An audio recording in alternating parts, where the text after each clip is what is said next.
ಕೃಷ್ಣ ಬೈರೆ ಗೌಡ ಎಂಬ ಹೆಸರಿನ ನಾನು ಕಾನೂನಿನ ಮೂಲಕ ಸ್ಥಾಪಿತವಾದ ಭಾರತದ ಸಂವಿಧಾನದ ವಿಷಯದಲ್ಲಿ ನಿಜವಾದ ಶ್ರದ್ಧೆ ಮತ್ತು ನಿಷ್ಠೆಯನ್ನು ಹೊಂದಿರುತ್ತೇನೆಂದು, ನಾನು ಭಾರತದ ಸಾರ್ವಭೌಮತ್ವವನ್ನು ಮತ್ತು ಅಖಂಡತೆಯನ್ನು ಎತ್ತಿ ಹಿಡಿಯುತ್ತೇನೆಂದು ಮತ್ತು ಕರ್ನಾಟಕ ರಾಜ್ಯದ ಮಂತ್ರಿಯಾಗಿ ನನ್ನ ಕರ್ತವ್ಯಗಳನ್ನು ಶ್ರದ್ಧಾಪೂರ್ವಕವಾಗಿ ಮತ್ತು ಅಂತಃಕರಣಪೂರ್ವಕವಾಗಿ ನಿರ್ವಹಿಸುತ್ತೇನೆಂದು ಭಯ ಅಥವಾ ಪಕ್ಷಪಾತವಿಲ್ಲದೆ, ರಾಗದ್ವೇಷವಿಲ್ಲದೆ ಎಲ್ಲ ಬಗೆಯ ಜನರಿಗೆ ಸಂವಿಧಾನಕ್ಕೆ ಮತ್ತು ಕಾನೂನಿಗೆ ಅನುಸಾರವಾಗಿ ನ್ಯಾಯವಾದುದನ್ನೇ ಮಾಡುತ್ತೇನೆಂದು ಶ್ರದ್ಧಾಪೂರ್ವಕವಾಗಿ ದೃಢೀಕರಣ ಮಾಡುತ್ತೇನೆ. ನಾನು ಕೃಷ್ಣ ಬೈರೆ ಗೌಡ ಎಂಬ ಹೆಸರಿನ ನಾನು ಕರ್ನಾಟಕ ರಾಜ್ಯದ ಮಂತ್ರಿಯಾಗಿ ನನ್ನ ಪರ್ಯಾಲೋಚನೆಗೆ ತರಲಾಗುವ ಅಥವಾ ನನಗೆ ತಿಳಿದು ಬರುವ ಯಾವುದೇ ವಿಷಯವನ್ನು ರಾಜ್ಯದ ಮಂತ್ರಿಯಾಗಿ ನನ್ನ ಕರ್ತವ್ಯಗಳ ಯುಕ್ತ ನಿರ್ವಹಣೆಗೆ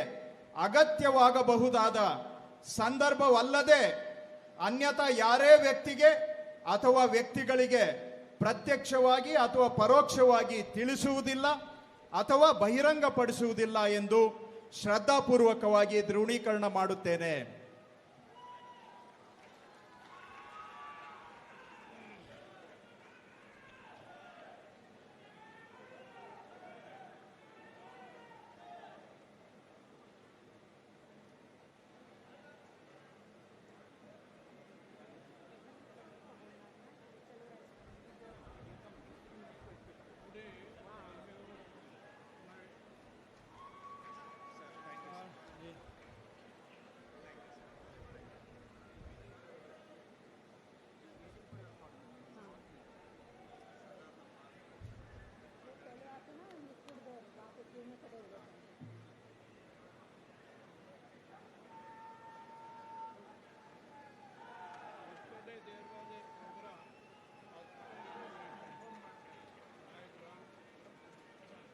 Shri